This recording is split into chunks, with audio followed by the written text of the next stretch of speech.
Hey there, bold one. Today is the first of a three-part series all about how to reset your mindset. It's called the Actor's Mindset Reset. And this week is part one, where we're going to be focusing on identifying those limiting beliefs that have been standing in your way and keeping you from getting what you want, which is to become an amazing actor and lead the life of significance. So, without any further ado, let's jump into it. Really, this is a three-step process that is truly transformative.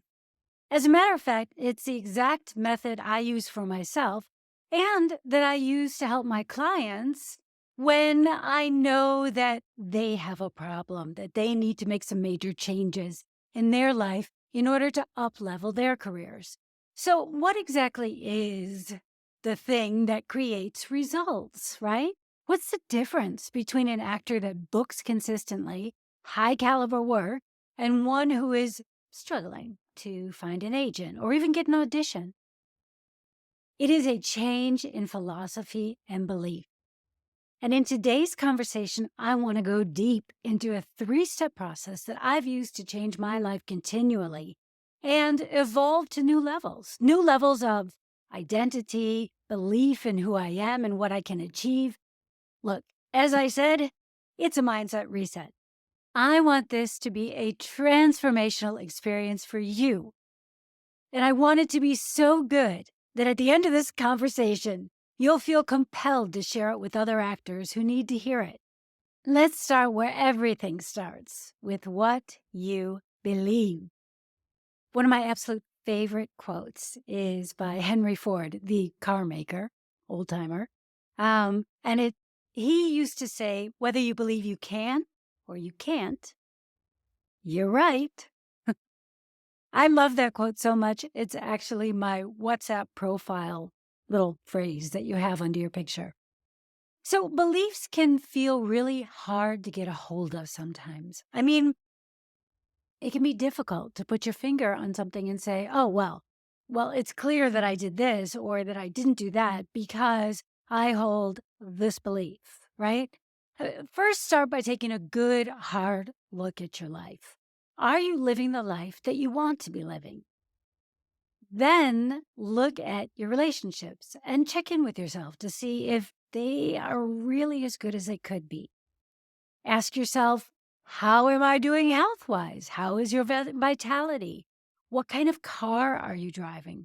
What does your home look like? Now, I know you're thinking to yourself, what does all that have to do with an acting career? And I get you. I hear you on that one. But the truth is, because we are our instrument, our life is a reflection of who we think we are and what we think we deserve. So I hope that helps you to understand it a little bit better, because now I want you to turn that laser focus onto your acting career and be really honest with yourself. Is it where you want it to be? Are your materials showing where you want to go, or are they only showing where you've been?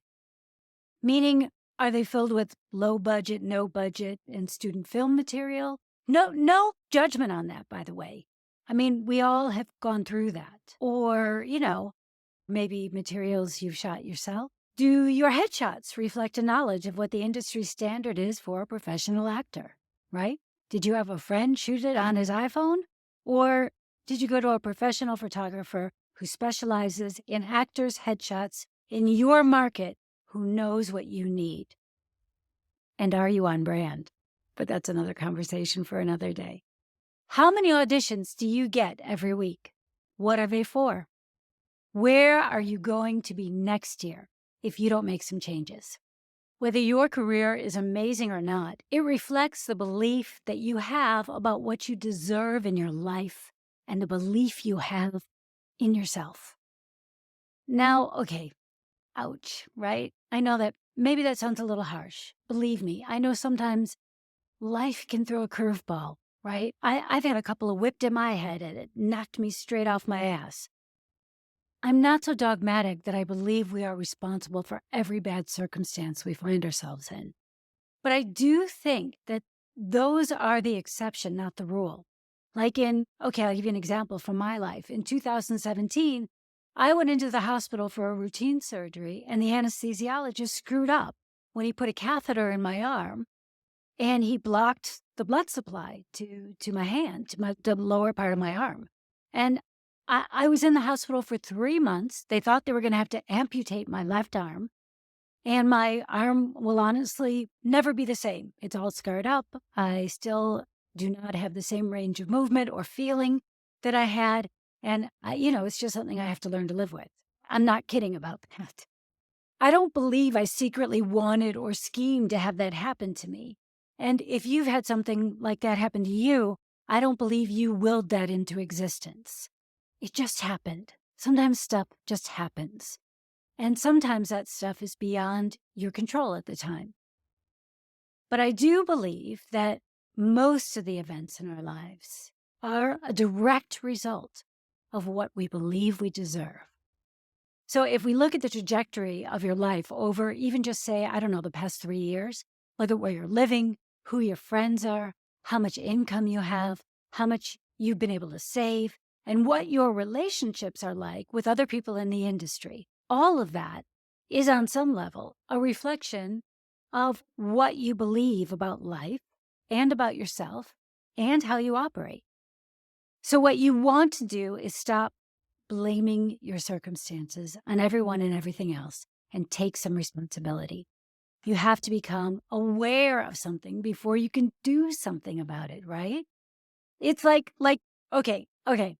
Say you're walking around with some spinach in your teeth, smiling and talking to everyone, and you don't have a clue until you get home and you look in the mirror and realize that you've got a big piece of spinach in your teeth left over from lunch. So if you had known about it earlier, you could have just, picked it out of there. But you can't fix what you aren't aware of.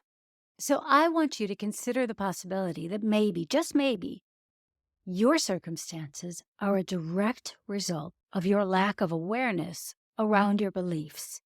If you don't have the money to get new headshots, to apply to agencies, to get auditions, and that's what you're saying you want to do with your life, why not?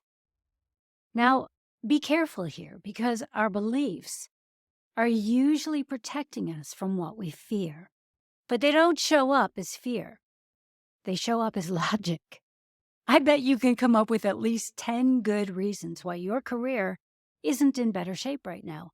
And I'm also willing to bet that if you truly closely examine them, they're all external. So maybe you're waiting to get material from the last few films you worked on to add to your show reel. Or you've applied to an agent or two, but you haven't heard anything back yet. So from that, you've deduced that you can't get an agent because maybe you're too blonde and blue-eyed, and that's just not the flavor of the month. Or maybe you think you could lose 10 pounds or fix your accent or whatever it is, right? That's putting the blame outside of yourself. And when you do that, you give up your control. But when you take responsibility, on the other hand, you take back your power. That's when you can actually do something about your situation. Believe me, I know this firsthand. I'm not preaching from a pulpit. I spent the first few years after I relaunched my career wishing that I were, 10, 20 years younger and that I could speak German perfectly because I live in Germany and I act in German. But let me tell you, those were wasted years. I spent time and energy worrying about something that I had no control over, right? I can't change the fact of how old I am and that life has left its marks, right, in form of wrinkles on my face. I can't change that. It is what it is. And I moved to Germany when I was almost 30. So probably I'm never going to lose my American accent, or at least some form of an accent. I'm never going to sound like a native speaker. So those two things are kind of out of my control, unless I decide to have major surgery or I don't know. I also realized that instead of wasting so much energy and time and wishing, right, on something that really in the end, couldn't really change. You know what? Robert Downey Jr. actually has a saying for this. He says that worrying about something is like praying for it to happen.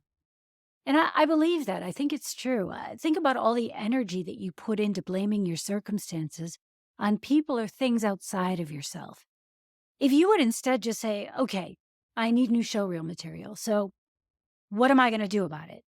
I need new headshots. What am I going to do about that? I don't like the fact that I don't have an agent. So how am I going to change that? In my case, right? I'm not getting any younger, and I certainly can't turn back time. So what are my choices? What could I do? I could accept it. I could accept it, and I could embrace it, and I could move on, right? I could just accept it as, this is who I am today. This is what I've got to work with. These are the cards that I'm holding in my hand, and that's the hand I am going to play. Instead of wishing that, I get a royal flush, right? I know this all sounds a little bit harsh, but you first have to take responsibility before you can make changes. I've had certain points in my career where I've looked at other people and I've wondered why they were doing so well when I wasn't. I mean, I feel pretty good about my acting skills, and I know I have a lot to offer. I'm actually very confident in my talent. And I know that when I show up on set, people are always really happy with what I do, and I do it, right? You can rely on me to do it. But the truth is, when I was having those feelings, honestly, I was right where I should have been. I was a low budget actor getting low budget roles. And I needed to stop, and instead of complaining and, oh, if only this, oh, if only that, I needed to stop all that and just face the truth of it. Because Dan Sullivan says all progress starts with the truth. So your action step today is to make a list of all the things you think are limiting you. Don't put any judgment on them. Just write them down. Write down everything you think is holding back your acting career. Then divide those things up into 2 columns, okay? In the first one goes the things that you think is outside of your immediate control. Things like whether or not you can get the scenes from a film you did last year or last month or last week, whatever. Or whether or not you have an agent, or whether or not you have an agent if they're submitting you. Whatever these things are, put them into the column either that this is under your direct control or it's not under your direct control, right? So, for example, what could be under your direct control? For example, setting up a photo shoot to get new headshots. If you don't have the money, put that under the column under your direct control as well, because there are things you can do. In part 2, we're going to dive into the next part of this series, which is figuring out what to do with that list so that you can get from where you are now to where you want to go. Okay? You stay your bold and beautiful self. Until next time, bye-bye.